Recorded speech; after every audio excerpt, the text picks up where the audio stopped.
Every day there is a forgetting, and every moment there is the possibility of remembering. Remembering who you truly are, awakening to your body, to the inner world and experience of being alive. Here is where you find the beauty, the joy. Here is where you free your soma.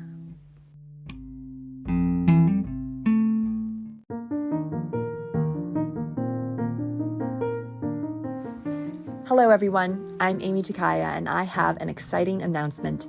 At the end of September, I will be hosting my first full-length retreat. Somatic Awakening will take place in the San Gabriel Mountains.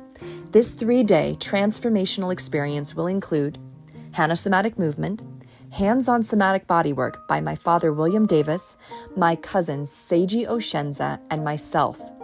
We will also explore somatic yoga and mudra practice, as well as an end-of-the-day sound healing to deepen your calm and release. Only 9 spaces are available for full-time participants.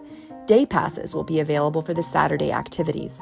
Right now, you can get $200 off the full price of the retreat. So, if you're feeling called into freedom and ease of movement, a peaceful, relaxed nervous system, delicious plant-based meals, and a fresh and enlivened way of being, go to freeyoursoma.com and hold your space.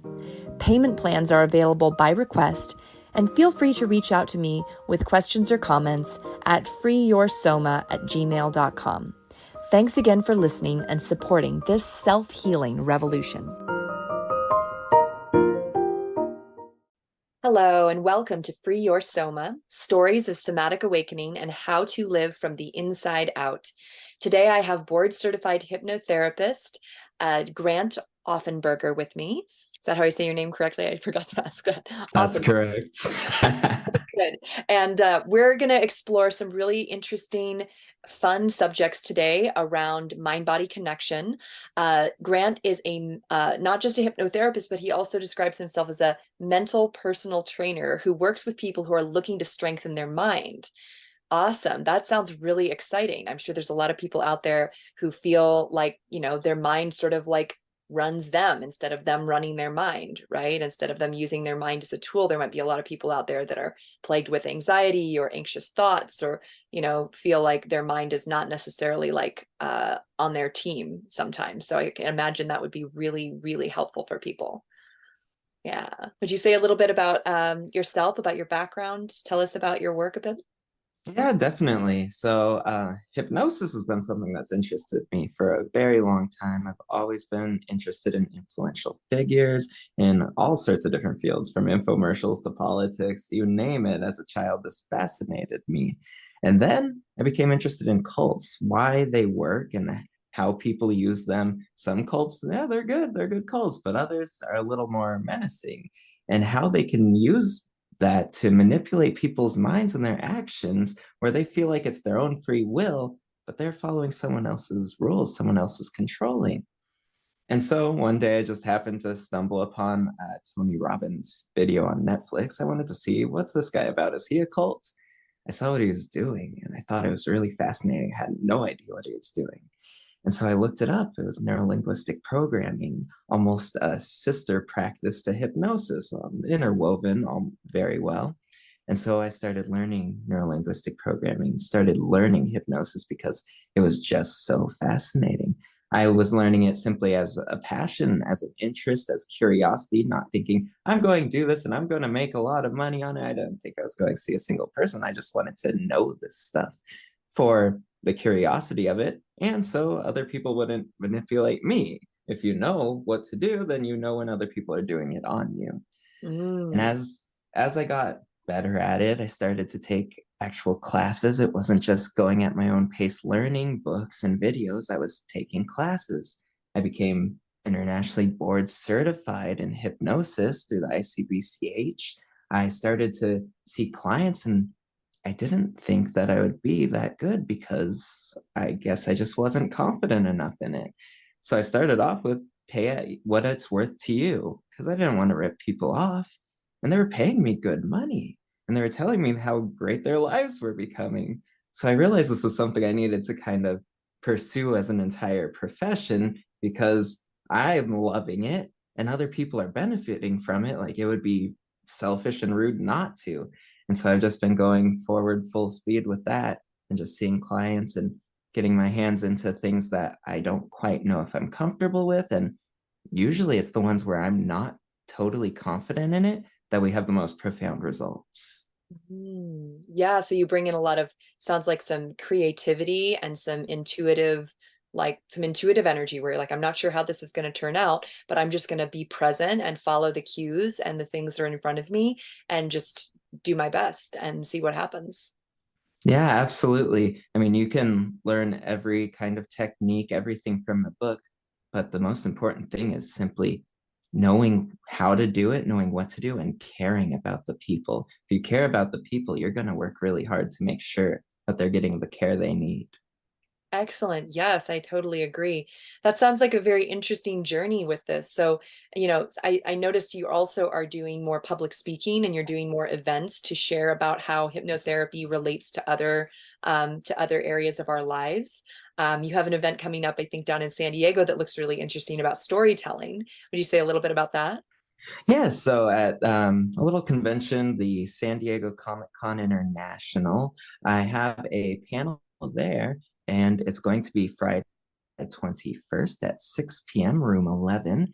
It's going to be me moderating it, and then I have all sorts of different storytellers, WWE superstar wrestlers, I have best-selling authors, I have a co-founder of the band Guar, I have the creator of the Apple television show Silo, Hugh Howey. So I'm going to have a very diverse group of people in the panel, and that was the goal because I'm going to start off the panel discussing a few key points of how hypnosis works in storytelling and various aspects of that.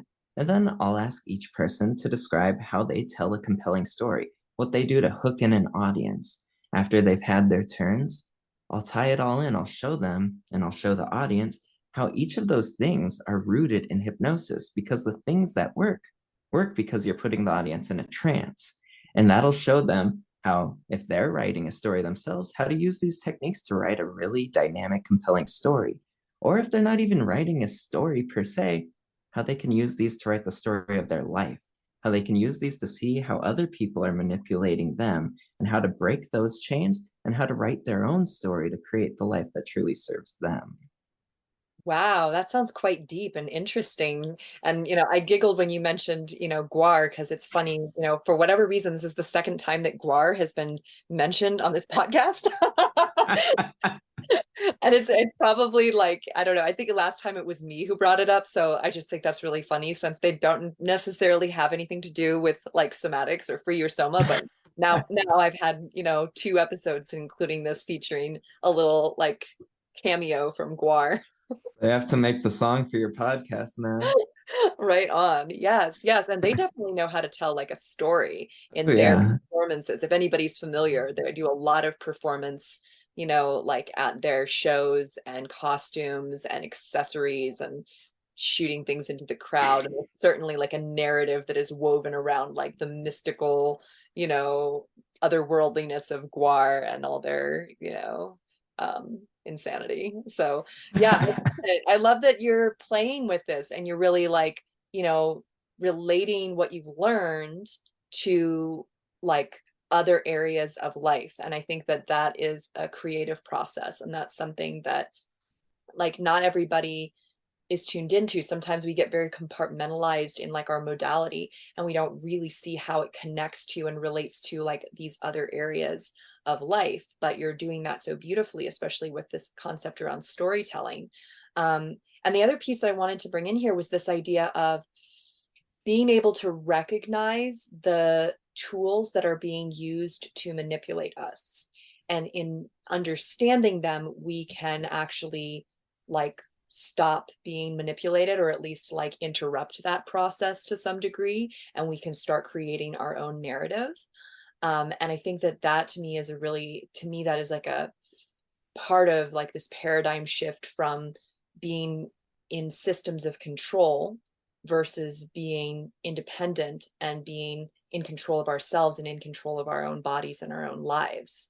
So I think that's like a really important piece. And I love that you bring that in. As a hypnotherapist, you have a lot of responsibility because there is this, and we'll get into this, I'm sure, in a moment, but like the way that people are vulnerable while they're working with you, they're putting themselves not only in this vulnerable position of like coming to see you to get some kind of help, but on top of that, you're helping to put them into a trance where they become even more susceptible. And so, there's a lot of responsibility that you're taking on, but it sounds like you're also inviting them to take responsibility for their own lives and for themselves versus just always being dependent on the hypnotherapist or dependent on somebody else to manipulate or to control their body and their mind. Oh, yeah, definitely. I mean, if you're not aware of what's going on around you, so much can happen to you. If you don't see the cage around you, you won't know you're caged up. And so, one goal of mine in all of this is to show you the cage and show you there's an easy door right there. All you have to do is step out and you can go anywhere you want. And that's part of why I consider myself a mental personal trainer, because a lot of times you'll see these teachers, these gurus, these practitioners, they almost get an ego trip as if they're here to heal you and they're the ones that are special. When the truth is, everyone's fairly the same. I just happen to learn some processes that'll make it easier for you. So I'm here to show you how to help yourself. Now, just like a physical personal trainer, you can work out anywhere. I could lift the desk right in front of me and I can do some push-ups right here, but I'm not going to because I don't have the motivation and I don't really know what I'm doing. I don't know which muscles to activate in my body. But if I go to a personal trainer, they can show me how to accurately exercise, how to not injure myself, and how to do things in the most performance-based ideas. And so that's how I consider myself. You can do all this stuff, but you might not know how to do it accurately. So if you come to me, I'll show you exactly how to do it. And then you can even do it at home. You're no longer reliant on me. Beautiful. And that's so the same way actually that I work with the somatic work that I do. I'm teaching people how to do this for themselves. Like you said, like there's not a huge difference, like, in some ways between me, you, and my client. We're all capable and intelligent and like at the end of the day, self-led humans. We're feeling into what's happening around us in the world, and we're negotiating with our inner experience, and we're moving ahead and moving forward with our own volition, right? The difference is that we each get different tools and we have different life experiences, and those things, color like how we do something, or how we're showing up. And so someone comes to someone like you or me, they're not getting fixed, they're just gaining more tools, and they're maybe getting to see a different perspective. And I love that piece about helping them help themselves, because it's so empowering, and people need that. People need to be like, kind of, if they've been living in this state of disempowerment, they need to like remember how powerful they are. They need someone to support them in feeling that and experiencing that again, so that they can have a glorious, victorious life. Yeah. Yeah, that's beautiful. Yeah. As long as you give someone the encouragement and you know how to properly motivate them, people are capable of amazing things. Absolutely. Yes.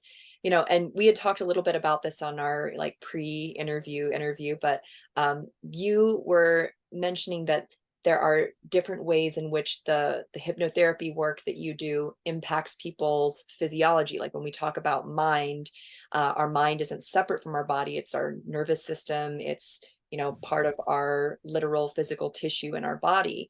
Would you say a little bit about the way that you kind of incorporate body and movement into what you do? Yeah, absolutely. Every part of the body is connected to the mind and vice versa. It's all one thing. We like to separate different things, but they're all connected. Even the movement of your eyeballs will simply change your state. The movement of your body, the movement of your breath, each individual thing can simply change your state of mind, because happiness is a state. You can create that anytime. And you can create states even more fulfillingly with the body, with how you move the body. So even through day-to-day processes, when I'm not being Grant the hypnotherapist, I'll have people be like, oh, I'm so tired. I'll be like, well, how do you expect to feel any energy standing like that? And they'll stand up, and a few minutes later, they're feeling better. Your posture is so connected to your feeling, your state of being, who you identify as a tired person, an alert person. There's all sorts of different things and techniques. Like when I do these speaking events and these pop-up events, I like to bring one game with me. It's called the NLP alphabet game. So it's a board with the alphabet on it, and underneath each letter is an L, R, or T. L for left, R for right, and T for together. So as you read the alphabet, you're using the corresponding letters to lift the left hand or the right hand or both and snap the fingers. And as you're doing that, once you get to the end and you start back again, you use the opposite leg. So if it's the left hand, it's the right leg, and vice versa. You're crossing the hemisphere with your physical body. You're visually looking at the alphabet, auditorily hearing yourself speak it, and snapping in each ear. And you're kinesthetically moving. You're engaging so many different aspects of the body and of the mind all together that you can simply just break any cycle. I like to use it for when people are experiencing negative thought cycles, insecurities, things that upset them, and they just can't get over it. This engages so much of your mind and body that you can simply just essentially click the restart button on your mind, and you can start to have new goals. Where do you want the rest of your day to go? And there's all sorts of different techniques with the physical body because it's all connected. You can do this with excellence. You're in a state that you don't want to be in. So imagine someone who's where you want to be. Look at them in front of you. How are they breathing? How are they standing? What's their posture like? Everything about them physically. And then step into that circle around them and become them. Breathe as they breathe, stand as they stand, keep their posture, take on their physiology, and notice what's different. How do you feel now? More often than not, almost every single time, they feel the way they wished they would feel before. They now have taken on those feelings because they took on that physiology. It's all connected. It's all one thing. And it's simply just knowing these little tips and tricks that'll help them get there, that'll motivate them to get there, because people are motivated through pain and pleasure. And it's all about learning how to motivate them with which one at what time. Mm. Yes, those the modeling, the idea of kind of looking at what it is that you want to be. I think that, this goes way back to like when we're children, we often will be modeling ourselves after our siblings or after our parents or after like the older, children or adults in our lives. And we'll physically model like the way that we stand, the way that we move our faces. And it's these mirror neurons in our brain that like copy what we see. But what you just described takes it kind of to the next level because yeah, it's one thing to like look at something outside of yourself and say, I want that. And it's another thing to actually create it in your mind and visualize it. When we visualize it, a different thing happens in our brain. Something called a motor plan is created. And it's different than using mirror neurons to execute a task or to do something with our bodies.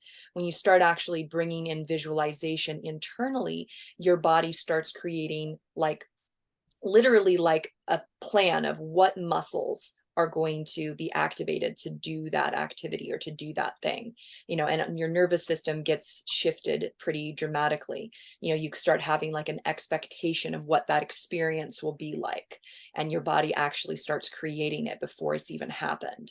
So what you're describing, with, visualizing this model of what we'd like to experience or what we'd like to be, it is literally, I mean, I from a nervous system perspective, it's literally happening. You're literally creating that in your body. And so even if, you're not like the, millionaire or whatever yet, or you're not up on stage, like giving this grand performance or something, you are priming your literal system to be able to do that, to be able to physically show up that way. So I love what you just said. I think that's a really awesome tool to invite people in. And you're doing this during a hypnotherapy session, I'm taking it, right? Oh, yes. The standard hypnosis induction, post-hypnotic suggestions are typically in a session for sure, but we're incorporating so many various things that are almost sisters to hypnosis, hypnotherapy, whatever I feel the client needs. It doesn't have to be strictly induction and suggestion. We're doing a lot more than that. Nice. Yeah, yeah. And the way that this shifts things for people, can you tell us a little bit about like what are some of the results that people like experience, whether it's the same day or people maybe that you've worked with for a period of time? Like what kind of like literal stuff starts to shift in their bodies or in their lives? Yeah, this has helped with a lot of various things, a lot from confidence. So I'd say most of it stems from fear because confidence stems from fear, and they're gaining new confidence. They're excelling at these interviews. We'll do whole courses on how to nail your interview. We'll do this for people that are struggling with addiction. They have dependencies. Well, it's not necessarily the chemical that they're after. They're looking for a way out of what they have. And so we'll use this to show them a new way to get out of what they have. Here's a new road to take. And as long as you make it engaging and interesting enough, they'll latch on to that new story for themselves. Fear of flying, we've done this for. They see themselves as a confident flyer and they become a confident flyer, which really helps for these clients I get that are constantly on the plane. They're flying weekly and they're suffering every week thinking they're going to die. And now they can simply just enjoy it for what it is. It has great effects. These simple little techniques can do profound results. Wow, yeah, that's awesome. I mean, I think um I've known a couple of people who've tried and done hypnotherapy for like quitting smoking. And again, like you said, it's more complex than just needing the nicotine, right? It's like that we're looking for a sense of safety, well-being, maybe it's joy, maybe it's fulfillment. And those are the things that can be often at the root cause of addiction, is a lack of these experiences, these states of being that at one point in our lives maybe we lost or never really experienced fully, right? Because of different things in our lives that happen. So that's really beautiful. I love that there's a lot of different applications to this work. Can you say a little bit more about this idea of being like a mental personal trainer? Um, you know, how does that show up for you in your world? Like, do you do this stuff to yourself or do you need like a hypnotherapist for the hypnotherapist? I personally do it for myself. Maybe sometimes I might benefit from my own hypnotherapist, but when I catch myself slipping in ways that I don't want to be, I'll do these techniques on myself. There's certain ways to manipulate it and change these processes where you can do it for yourself. Because oftentimes, how are you supposed to be the hypnotist, the hypno client, and the observer? So you have to alter it a little bit, and that's kind of the things that I also show my clients as homework. I give them these same techniques but altered so they can do it for themselves, and I'll do that for myself as well. It's all just exercising these different parts of your mind because you go throughout your day, every day, doing the same thing, going to work, going home, eating dinner, watching TV, going to sleep, doing the same thing. Your mind gets stale. It has no stimulation any other way. Just like if you didn't move your body at all, it would atrophy. And so you don't want your psyche to atrophy. So it's important to exercise it regularly. And that doesn't mean hard work. You can simply take your mind on a little walk, imagine different things. Certain metaphor work helps a lot. Stories change lives. It activates all these different parts of the mind because the mind doesn't know the difference between fantasy and reality most of the time.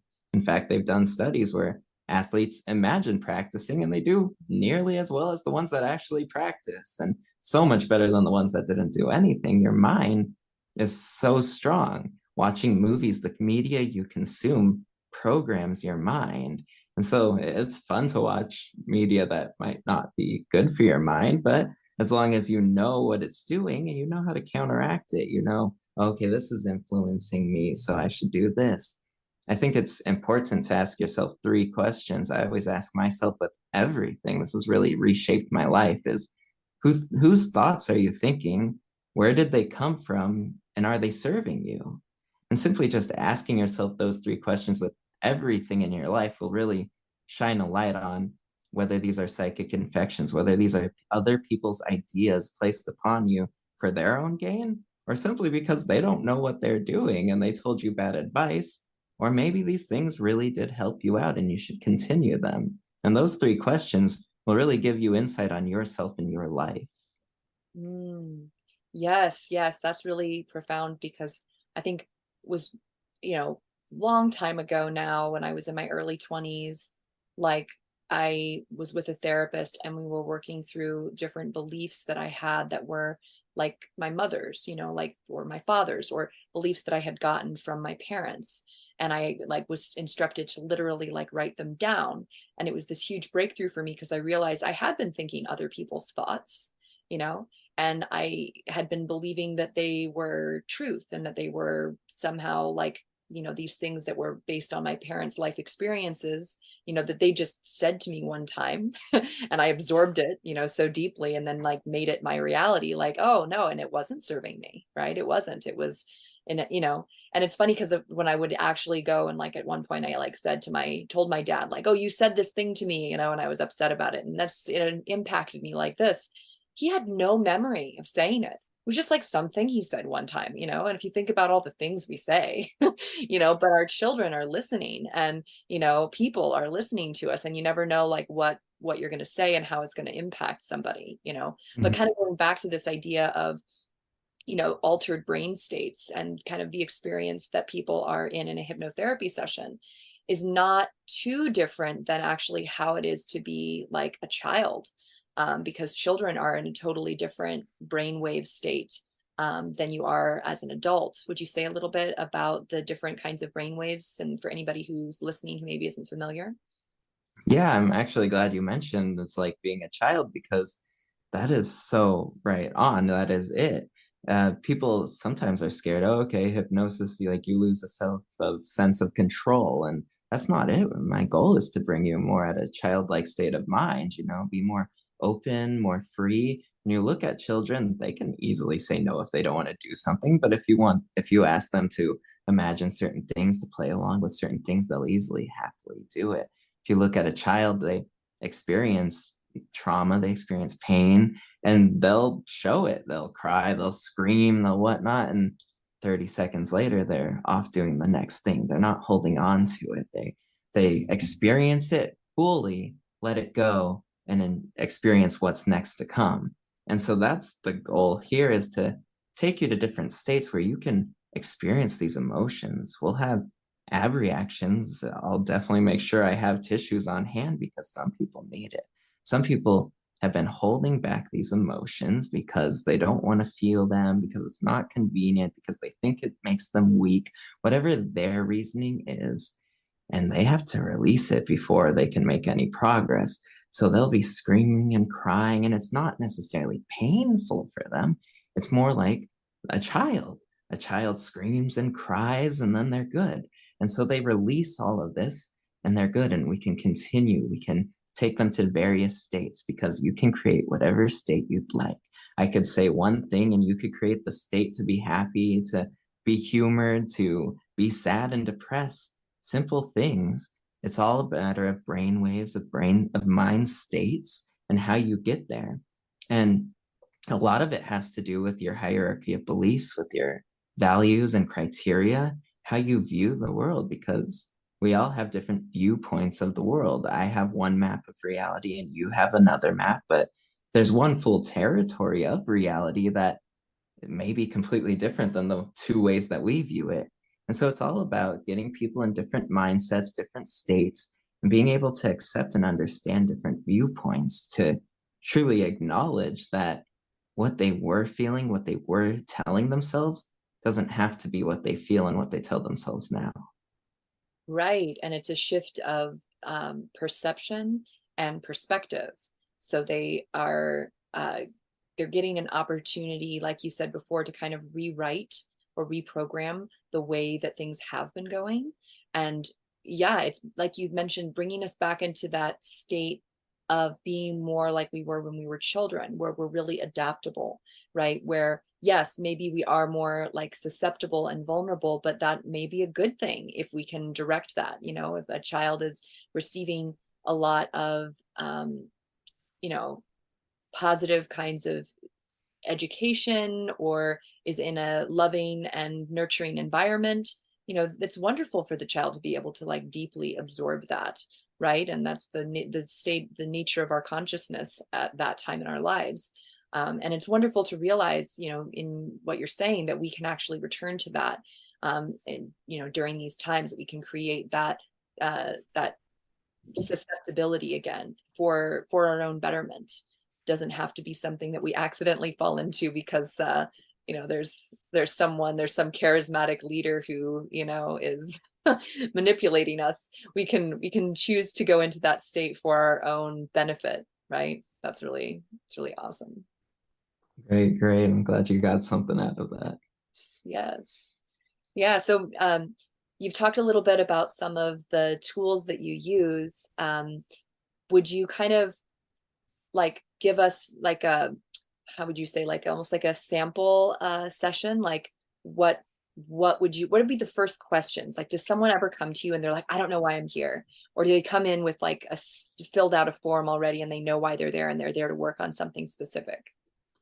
They'll usually call or email, and I'll ask them just a little tiny bit why you feel you need this, because I don't want to see someone and this is not what they need. They need open heart surgery, you know. So I make sure that it's something that I'm qualified to help for. And then once they get in, then almost half the session is asking questions because I need to figure out their criteria and values. Everyone has different values, and even the people with the same values, it might look completely different because they have different criteria of what that value is. You might have a value of respect, and I might have a value of respect. But you might think I'm disrespectful because your criteria of respect is that someone needs to be completely honest, blunt, upfront all the time. And my criteria of respect is that I need to protect your feelings and harbor them and make sure that you're okay. So I might bend the truth a little bit to make sure that you are still happy. So we both value respect, but we have different criterias for it. So I'm asking a good amount of questions to figure out their criteria and values, to figure out what their issue is, but less so what the issue is and more of what they want. We'll attach what they want to their criteria and values, what they value, what they respect, what they want out of life. We'll create a game plan from that. And then we need to figure out, how are we going to motivate them to go after it? Because sitting in the chair, going into trance, doing some metaphors, that's real cool. But what, an hour, 2 hours tops? And what else are you going to do for the rest of your life? It's not miracle work. I'm here to show you how to take control of yourself. So we play with the motivation.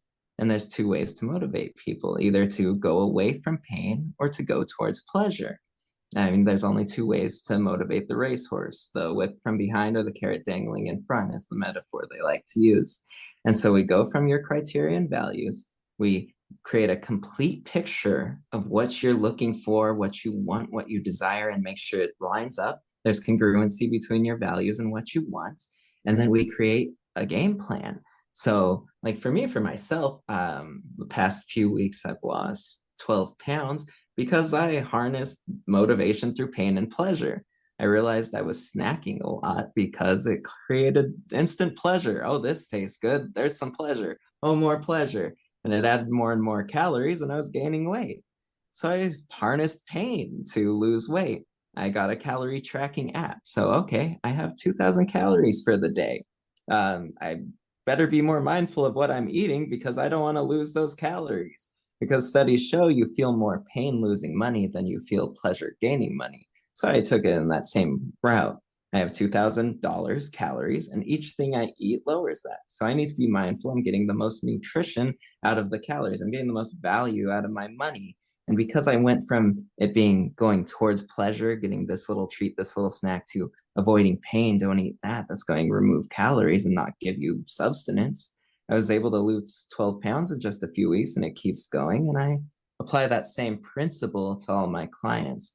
What are some things that will create pleasure? What are some things that will create pain? Avoid the pain, go towards the pleasure in a way that will get you your goals, that is congruent with your values. And so almost the first half of the session is asking all these questions, because most people come in saying, well, I don't want this. I don't want to feel this. I don't want this. Well, I mean, It's good to know what you don't want, but it's not going to get you anywhere. If you don't want to smoke, well, you can do heroin instead. Like there's a million different things you can do that aren't smoking, but they're not going to get you your goals that line up with your values.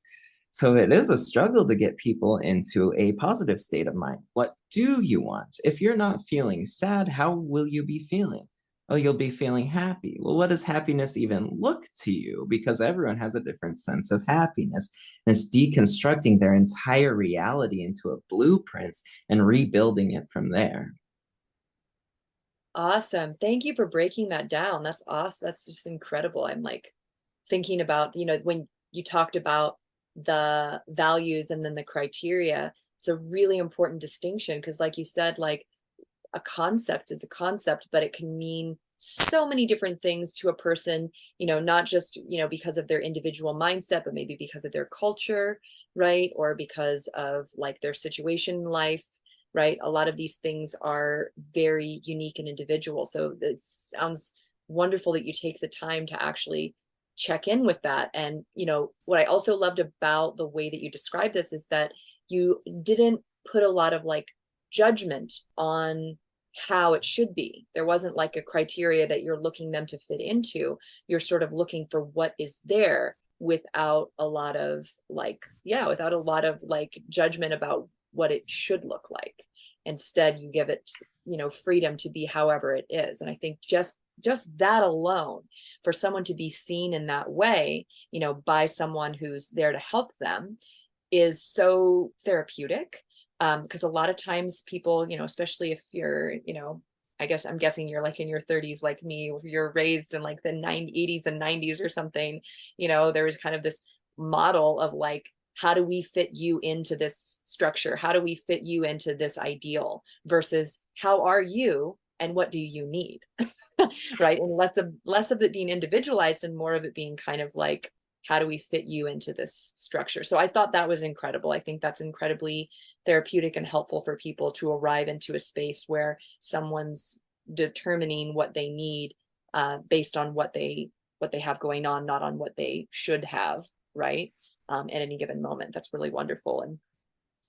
And furthermore, like the idea of orienting to, okay, you know what you don't want. And I mean, I've been down this road so many times because I often will be like, oh, I know what I don't like, especially let's say in the relationship with my husband or something. Oh, I don't like that you're doing this and I don't like that you're doing that. But like, what do I like? Like, what do I want more of? What is there that's happening that is actually positive? Because there's always something positive happening, even if you look in like the case of like someone getting into a car accident, which seems like a really terrible inconvenience, throws your whole day off, right?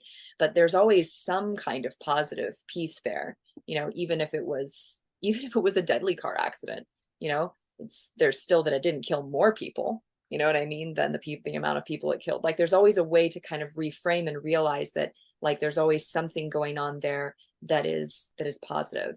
And the reframe and like reorienting to what we want to move towards is so beneficial because people will often not know that. And that's like you said, you can't move forward if you don't know where you're going, if you don't know where you want to go. You might know where you don't want to be, but if you don't know where you want to be. And so it sounds like there's a fair amount of invitation during these sessions for people to get into an exploratory state where maybe they weren't sure, but then things start arriving in their mind's eye. They start imagining, they start getting in touch with what they really desire.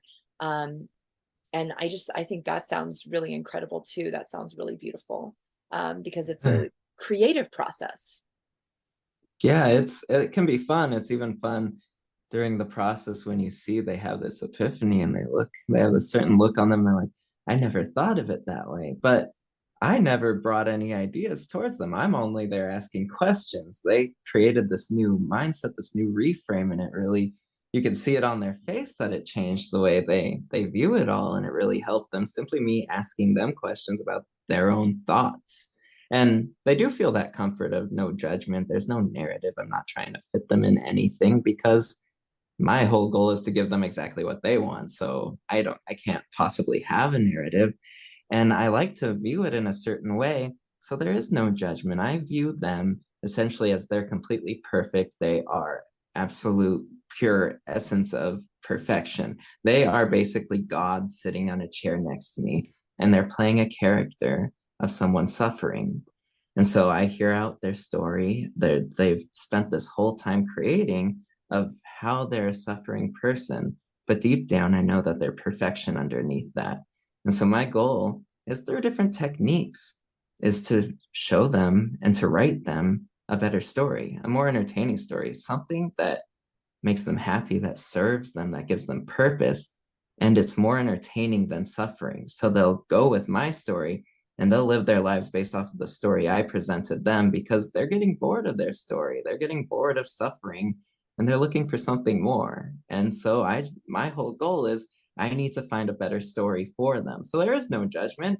If they have this strangely terrible life, I'm not going to judge them. I'm going to be completely fascinated that that's the life that was created. I'm going to be completely intrigued by their story rather than judging them. And they can feel, you can feel when you're being judged, and they can feel that there is no judgment there. And even those questions, like you were saying, how sometimes it's hard to know what you want, but you know what you don't want. And you said that that happens with your relationship from times. That happens a lot. That happened to me. That happens to everyone, of course. We're all pretty much the same. But these techniques, these teachings really help. Like with my marriage, it's better than ever. It's more deeper, more fulfilling. No arguments, which you would think would be boring at times, but it's not. As perfect as it's ever been, more perfect than ever, simply by applying this to my own life. If you apply these to different aspects of your life, not just the one issue you came in for, but all around your life, you'll notice all these little changes that just make everything so much better. Awesome. Yes, yes. And it sounds like you are living it. And what you said before, I love this inquiry, asking questions. And then with the space of no judgment, the words that you used were that you're fascinated and intrigued if they're having this horrible experience in life, if they're having this dreadful life, so to speak, right? I think that is delightful because it's different than immediately showing someone compassion. Because I think that sometimes when people are having a really hard time, like there's certainly going to be the type of person that wants your sympathy, that wants your compassion, that wants you to kind of like feel sorry for them, whatever they call it, like a pity party or something, right? And then there's going to be people who really don't like that. And but to show up just curious and inquisitive and intrigued by the experience they're having it's a different energy than immediately showing someone compassion for their hardship. I think it's in many ways a bit more light. It's less loaded for some people. Some people aren't ready to receive compassion. As crazy as that sounds, they're just not. But they're ready for people to be curious and intrigued. They're ready to be like, seen as fascinating. They're open to that, right? So I think that that's a really, really fun, interesting, like unique way of languaging that, of saying a little bit about the energy that you bring. Right, right. Yeah, it's important. Like compassion's good, and the world oftentimes has a lack of it. And so sometimes you'll get people who they suffer, and a secondary gain is they get pleasure from compassion, from suffering. If you suffer, people will give you compassion, and maybe you're not consciously thinking of it that way, but it is a secondary gain you get from it. So I like to be careful. I think it's important to not give them certain pleasures for the suffering, to really be careful, because while people do need compassion, if you only give them compassion when they suffer, it'll just train the subconscious mind to suffer more so it can get more compassion. Just like maybe a kid gets sick so they can stay home from school, that kind of thing. And so I think it is important to not punish people for suffering, but to be careful about not giving them too much pleasure over suffering. Yeah, secondary gains.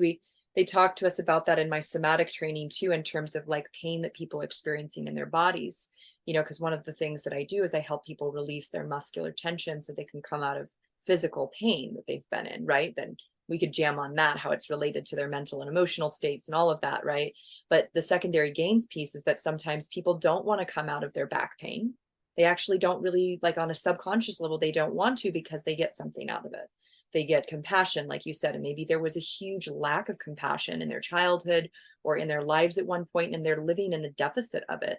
But ultimately, what they need is they need to be able to generate that compassion internally.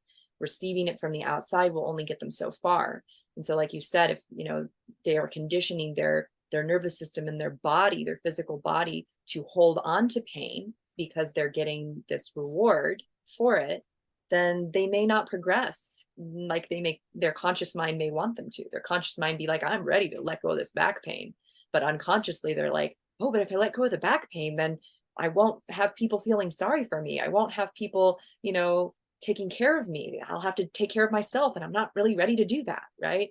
So I think what you described is like a really careful, intelligent way to get around that mechanism, that secondary gain, and the different ways that it can show up. Oh yeah, and even all of that's connected, even with the pain. Okay, they have back pain. They tense up. They tense up, their muscles are sore, and they can't get a full breath. They can't get a full breath, and their circulation is poor, and it just spirals out and out and out. It's just a constant negative feedback loop that's cycling stronger and stronger. And so at a certain point, you have to break that loop.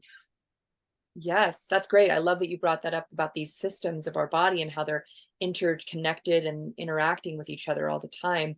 I actually just gave a presentation on that myself about breathing and about the abdominal muscles and the way that our abdominal wall can get really tight from stress, and also from jobs where we're sitting a lot and there's a compression of this area of our body, a conditioning of the muscles to stay short, and does not allow the abdominal cavity to expand for deep breathing to occur. And what you just said about like our stress states, someone makes, if you can imagine what your stress face looks like, like what happens to our faces when we get stressed or when we get anxious. What we don't realize is that it's not just our faces, it's actually a full body reaction that we're having. And it's our whole body that's responding to our thought, our feeling, or the environment around us. And so it's really wonderful kind of talking with you, seeing how we can reprogram from these different angles, how we can change one thing and it starts shifting all these other things as well. When people are in a hypnotherapy session with you, how do you use breath to start shifting their physiology from what had been happening to something that they would like to move into? Right. So, breath is always one thing you want to start off with, or at least I do, because breath is interesting in the fact that it is subconscious, and yet at the blink of an eye, it can become a conscious practice. It's almost that bridge between your conscious and your subconscious mind. And showing them they have control over it shows them almost a little way into the door that you have control over your mind. And not only that, but it changes everything within you. It changes your state of mind. It changes all of the way you're feeling. It changes your body and the way you're positioned. If you're breathing really fast and hyperventilating versus calmer, slower, deeper breaths, it's going to change your posture. It's going to change the way your body feels. And when your body feels better, your mind feels better, and vice versa. The breath is one of the first things I start with. I have them focus on it. And earlier I mentioned ad reaction. That's when maybe they're crying, they're screaming, they're doing certain things where they're releasing this emotions. Some teachers tell you to inform them the scene fades and you tend to your breathing. If they can't really deal with the emotion they're feeling, you just reinforce the scene fades, whatever they're thinking of, and you tend to your breathing, because your breath is almost your anchor from the conscious to subconscious mind. Personally, I don't do that. I've been taught certain ways to work through ab reactions that I feel are much stronger and beneficial, but that is certainly one way. It always goes back to the breath because that is the bridge. Ad reactions, is that short for like adverse? I believe so, Yeah, because it's interesting because I feel like that term is, I understand why they're saying that they would see someone crying or screaming or this like emotional expression as being an adverse, but that mhm, I feel like it's more neutral than that unless we like mhm, give it a label. It doesn't have to be that way. Like certainly some people might not enjoy it, or they might be afraid of having that experience. But often sometimes when people are like in it, even though they're feeling a lot, like it's not like a negative experience necessarily. Right. Yeah, they often identify it almost in a negative way, and that's probably why they shortened it so it sounds a little better at reaction. But you can have complete control of it. One thing I like to do is from David Snyder. I learned it from. You identify that feeling. You give it a place in your body. Where are you feeling that feeling? And they'll point to where that feeling exists. So they've identified it in a certain spot. It's not necessarily a part of them. It's within them. You ask them to give it a shape and color. And what shape and color is this feeling? And they'll give it a shape and color, completely disassociating it from themselves. It's a shape and color within themselves. It's not just they're feeling this, this is their experience.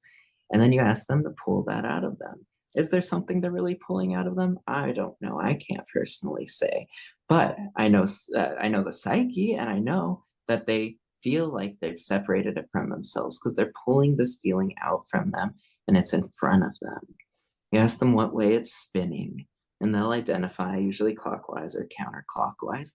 And you ask them to spin it the opposite way until they're certain it'll never come back and it'll never spin the other way again. They feel like they have control over it. They're physically moving their body, and mentally and emotionally, they're feeling like they have control over it. They're manipulating it, they're changing it, and it'll never go back, was implied. It'll never go back to the way it made them feel.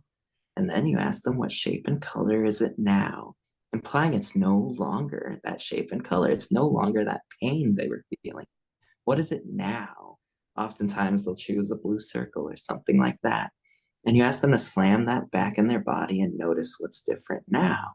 And because they took this feeling out of them, disassociated from it, manipulated it and changed it and put it back, and what's different now, they can simply get over those feelings. They feel like they have control over it because you do have control over it. You're the only one with control over your state of mind, with your emotions and your well being.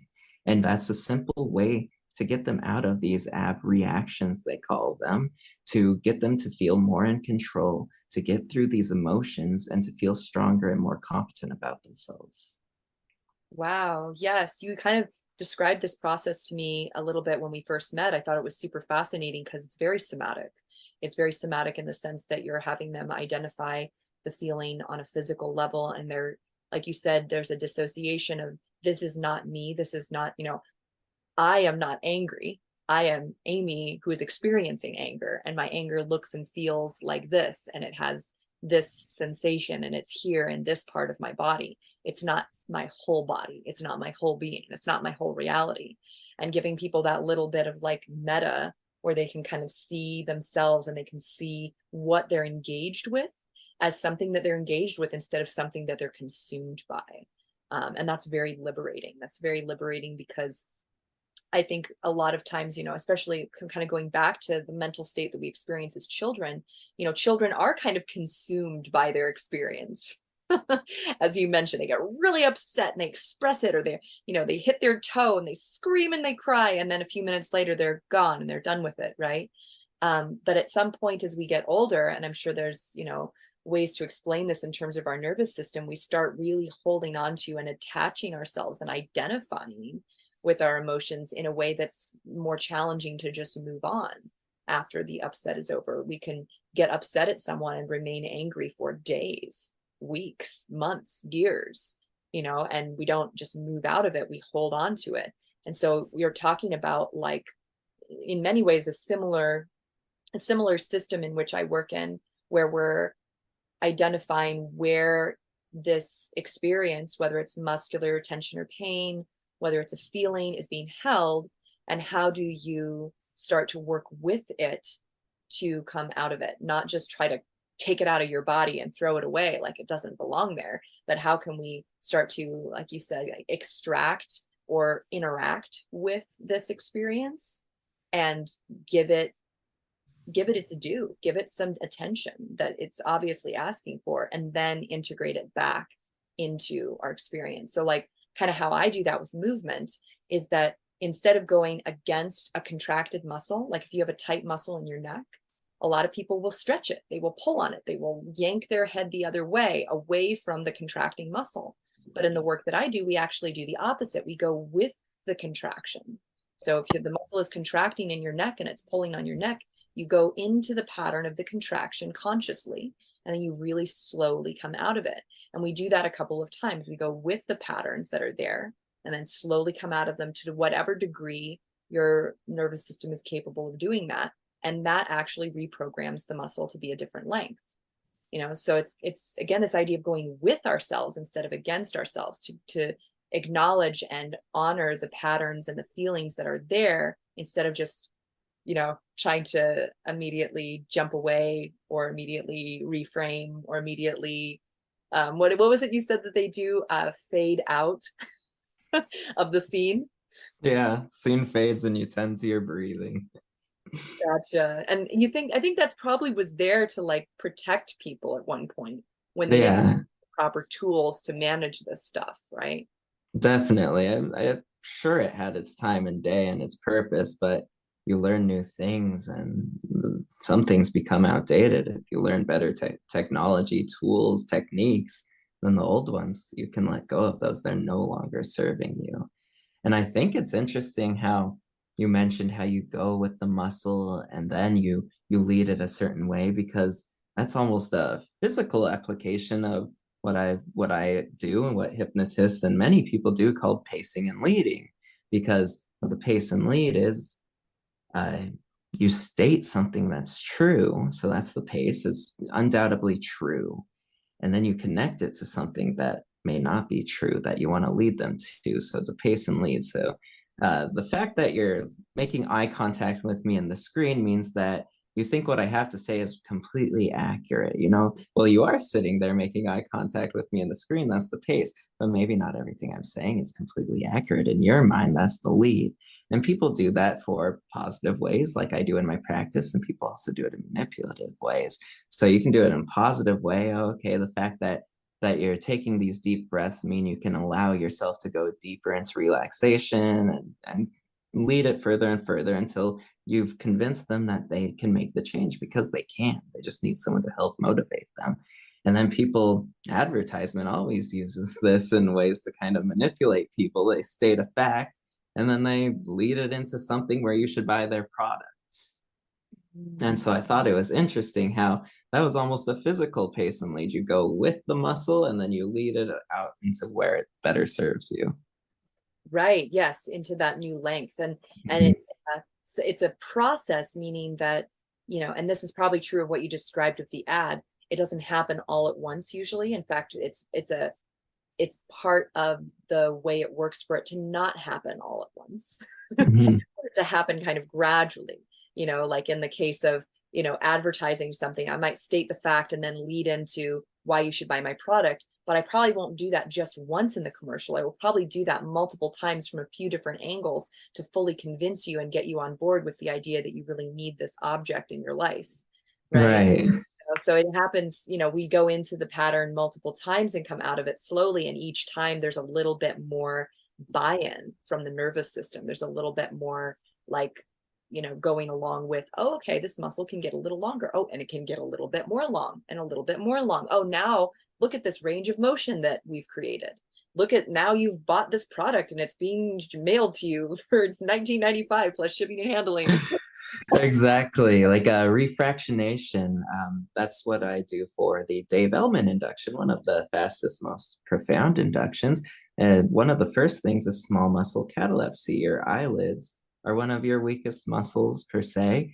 And so you have them relax them until they just don't work. And so you're creating a small muscle catalepsy that will progress. It'll lead into large muscle catalepsy and then the mind and everything. But with the small muscles, we do a refractionation period where we do it little by little. We have them relax until they won't work, and then we let go of that and let them work and do it again and again until it just gets even deeper. And so you do little by little until you get to where you need to be. Yes, yes. I mean, that totally lines up with what I know about our bodies. Our bodies actually prefer, and they work better when we do gradual shifting versus like everything's totally different all at once. Our bodies get disoriented with that. Oh yeah. Yeah. I want to ask you a question because I just remembered this about my own experience and wondered if maybe you had like an explanation or something to say about it. When I was 19, I had this health crisis. I was like in the hospital for a period of time. And when I got out, I would do this thing. And it was like I didn't even really know what I was doing, but it was so beneficial. And there have been different times in my life that like it feels like that's just what my body like wanted to do. What I would do is I would lay down and I would close my eyes, but not quite. I would like leave my eyes just a tiny bit open. And what would start to happen is because my eyes were not fully closed, like the little muscles in my eyes were not like close, rest, they weren't in that, position of closed. They would just start shaking and my eyelids would be like shaking and there would just be like vibration. And I would focus on like the little bit of light that I could see in the opening of my eyes and my eyelashes. And years later, I realized like I was taking myself into a trance. And yeah, I just was wondering if you had any insight into like that response, that nervous system response, if it's something that you know about, like why would somebody do that? Why would that be a thing that somebody would find really peaceful and relaxing? Yeah, that's funny you mentioned that because before I learned hypnosis, I was really into all sorts of different things until I found out, wait, this all stems to hypnosis. This is what I've been looking for. But I would do that exact same thing. So that's funny you mentioned that.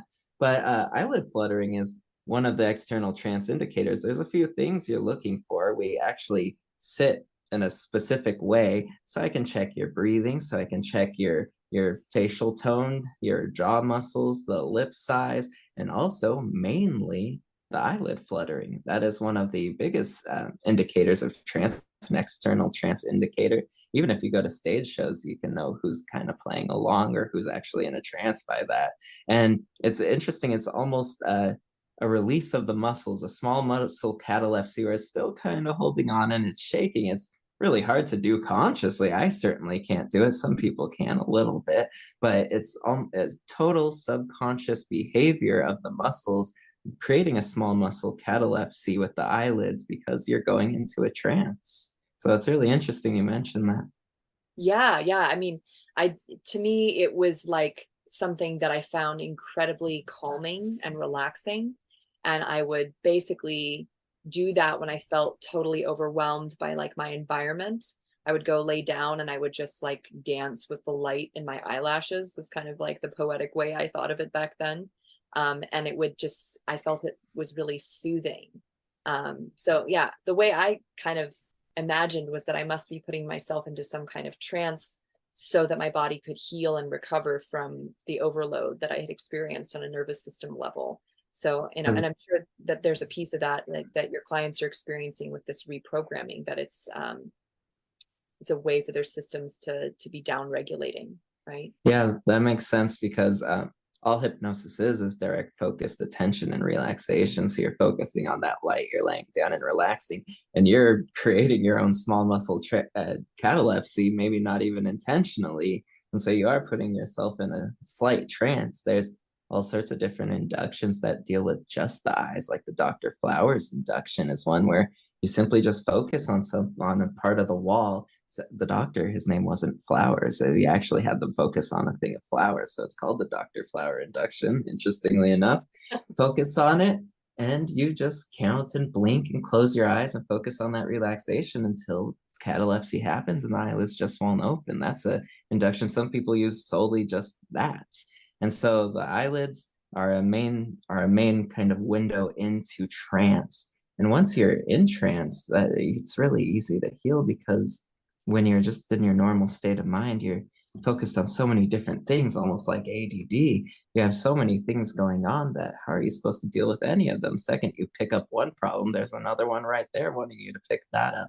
So it gives you a minute to kind of click pause, to clean up the room and to kind of see things from a different perspective. Yes. How I've described it to my clients with the somatic movement is it's an undoing.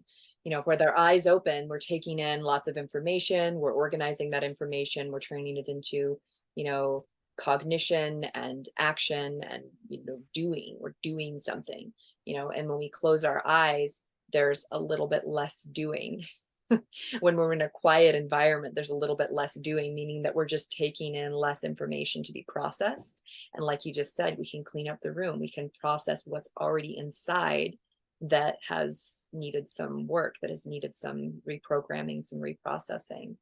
Yes. Right. And this stuff is so important because you and I come from different backgrounds. We have different modalities of helping people to an extent. And yet as we communicate, we realize we're almost doing some similar stuff. It's a different language. And as we communicate and tell stories, we'll realize, oh, and he says this, that's what I say this, and they mean the same thing. And we just have different vocabulary, different language, but we're all in the same goal of helping people, and we're all taking a very similar route to get them there. Yes, totally. Well, and with the ethos that you've described and your approach, I'm already like thinking, how wonderful it would be for someone to experience both of these things together, like Honestly. have a body reprogramming and then go in and see you. They're already primed. They're already like ready to shift, like even on another level, right? And then they go into the whole they go in with the mental personal trainer and get the way that they're thinking, their conscious mind processes, sorted out subconsciously. So I'm already thinking about how this, these approaches are doing something similar and could be extremely useful in connection with each other. So Oh yeah, with the same goals and almost the same route, but different freeways to get you there, then it's unstoppable pretty much because you have different perspectives. Some people may gravitate towards different areas of each modality of each treatment. And so when you have multiple ways to get there, people can grab onto all the little parts that work for them. totally. Yeah. This other piece, I mean, my dad and I have been talking about like creating a retreat. Well, we're doing our first one actually this September, end of September on Mount Baldy. But we've talked about like one that would involve Watsu, which is like a water therapy. Have you heard of that before? I've heard of it, but only from people talking about it. I'm like, oh yeah, I know what you're saying. I don't know what Yeah. they're saying. So I'm almost thinking like, okay, like what order would I put them in? You'd maybe they'd actually see the hypnotherapist first. Maybe they'd come to you Mhm. and then they'd go do a movement session to integrate more deeply the changes they made in the hypnotherapy session. And then they'd end with the Watsu, which would like take them back into the womb, into like their first experiences. And all of it would kind of create this like huge shift in somebody's reality, in a rather short period of time. They probably need to just go to bed afterwards. Yeah, that's beautiful. It sounds very impactful. Need a Yeah, nap to process it all. yeah, totally. But also, the methods that you're describing and the work that I do and even Watsu is all very gentle. These are not like, people may have emotional releases, but that's not the point. That's not like the end result that we're looking for. The end result we're looking for is the person is more confident and more balanced and more grounded and more centered in who they are and what they really want from life, right? And how to get there. Right. I mean, there's at least in my upbringing of teachings through all of this, there's a hierarchy of values. And as long as they understand these different hierarchies and how they put their values and their identity of who they are, they can truly change anything they want as long as they know the structure. And sometimes they just need some help from people like you, people like me, to show them how they can rearrange these things. Yes. Oh, well, it's been absolutely fascinating to talk with you. You have so much really great information to share, really inspiring. I'm excited to hear more about like the different ways that you tie hypnotherapy in with other types of, you know, experiences that people are having, whether it's through storytelling, or I'm sure you are coming up with other ways to connect this work with other work. I think that that collaborative creative quality is really unique. I think people will really connect with it, really enjoy it. Thank you, thank you. Yeah, I would like to get it all in different routes and aspects because oftentimes hypnosis is something people just think of the comedy stage show. And so it's good to entertain people and educate them at the same time. Like I have a seminar this weekend in LA about abundance through confidence. And then I have the panel at Comic Con, just get myself out there and help people show them for free how they can apply this to their own lives. Awesome. That's wonderful. Yeah, so maybe before we go, you can tell people how they could connect with you if they're interested in doing a session with you, whether you work in person or whether you work over Zoom. How would people connect with you if they wanted to learn more? Yeah, so you can connect with me. The best way is through my website, grantmepeace.com, because it has everything there. It has frequently asked questions. It has various medical case studies and the percentage of how well these techniques work for them. It has a way to contact me. If you go on the create a appointment, contact me page, it has my social media on there, my Facebook, Grant Offenberger, my Instagram, Instagrants_hypnohealer. It has all of my information there. And there's also an upcoming experience page. So you can see where I'm going to be next. You don't just have to come to my office to see me. I'm doing these events that you don't have to pay a penny for to come see me, to speak about this, to get some help, all around Southern California. And you don't even have to come to the office for an appointment. We can do Zoom. I even do house calls for certain areas, all the way up to North Hollywood, all the way down to San Diego. Specific days I have designated for house calls. So there's really no reason to not get help at this point. It's laid out in front of you to grab. And so grantmepeace.com would be the best place to find everything that I'm doing and how to contact me. Wonderful. Oh, that's great. Yeah, make it really easy for people. I love that. And yeah, I'll have to make it out to one of your events and they'll check in again. I'll love to hear more about what you're up to. Perfect. It was great talking to you. Yeah, thank you. Thank you so much. Thank you.